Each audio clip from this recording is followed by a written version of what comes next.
ایک سوال ہے کہ کن کن اشیاء سے روزہ فاسد نہیں ہوتا؟ عام طور پر ہمارے یہاں عرف میں مختلف باتوں میں کبھی سرمے کے لیے کہا جاتا ہے کہ سرما لگانے سے، کوئی کہتا ہے تیل لگانے سے روزہ فاسد ہو جاتا ہے۔ تو ہم ان کی کچھ اشیاء ہیں جو آپ کے سامنے جن سے روزہ فاسد نہیں ہوتا ہے، اور عرف عام میں کہیں کہیں پر گاؤں دیہات میں لوگوں نے ایسے باتیں مشہور کی ہوئی ہوتی ہیں کہ ان سے روزہ فاسد ہو جاتا ہے، روزہ ضائع ہو جاتا ہے۔ ایسی کوئی صورتحال نہیں ہے۔ جن چیزوں جو عرف عام میں زیادہ تر عام طور پر لوگوں نے مشہور کی ہوئی ہیں، ان کی ہم کچھ وضاحت آپ کے سامنے کر دیتے ہیں کہ جن سے روزہ ضائع نہیں ہوتا اور نہ ہی روزے کے لیے وہ کسی طرح کی کوئی نقصان دہ ہیں۔ پہلا ہے مسواک کرنا، کہ جو کوئی شخص روزے کی حالت میں مسواک کرتا ہے اس سے روزے کے اوپر کچھ بھی اثر نہیں پڑتا۔ سر یا مونچھوں پر تیل لگانا، چاہے آپ سر کے اوپر تیل لگائیں، داڑھی پر لگائیں یا مونچھوں کے اوپر تیل لگاتے ہیں، اس صورت سے بھی روزے پر کوئی اثر نہیں پڑتا، نہ ہی روزہ فاسد ہوتا ہے۔ آنکھوں میں دوا یا سرما ڈالنا، آنکھوں میں ڈالنے سے کیونکہ وہ اندر سرایت نہیں کرتی ہے، تو اس صورت میں آنکھوں میں دوا یا سرما ڈالنے سے بھی روزہ فاسد نہیں ہوتا۔ خوشبو سونگھنا یا خوشبو لگانے سے بھی روزہ فاسد نہیں ہوتا۔ اور گرمی یا پیاس کی وجہ سے اگر بار بار غسل کیا جاتا ہے تو اس صورت میں بھی روزے کے اوپر کوئی اثر نہیں پڑتا، کہ انسان گرمی سے بچاؤ کے لیے ایک تدبیر اختیار کر رہا ہے جس سے کوئی نقصان دہ نہیں ہے۔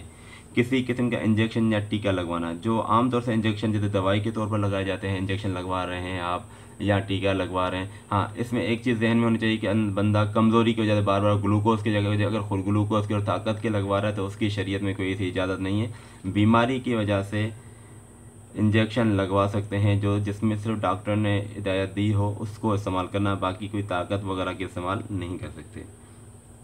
بھول کر کھانا پینا، اگر غلطی میں کسی انسان نے کچھ کھا پی لیا تو اس صورت سے میں روزے پر کوئی اثر نہیں پڑتا، کوئی نقصان لازم نہیں آتا۔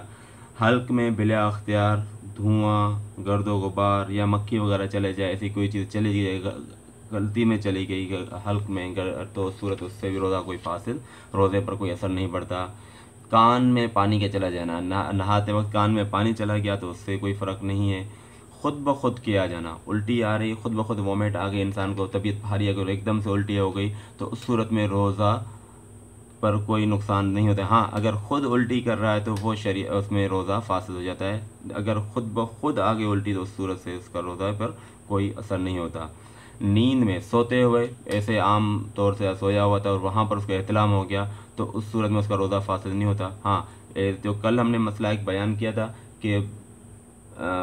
ایسے حرکتیں کرتے ہوئے کہ لہو لعب کرتے ہوئے یا بیوی کے ساتھ مس کرتے ہوئے، اس صورت میں اس کا انزال ہو گیا تو اس سے تو روزہ فاسد ہو جاتا ہے، لیکن نیند کی حالت میں اگر اس کا احتلام ہو جاتا ہے تو اس سے روزے پر کوئی اثر نہیں پڑتا۔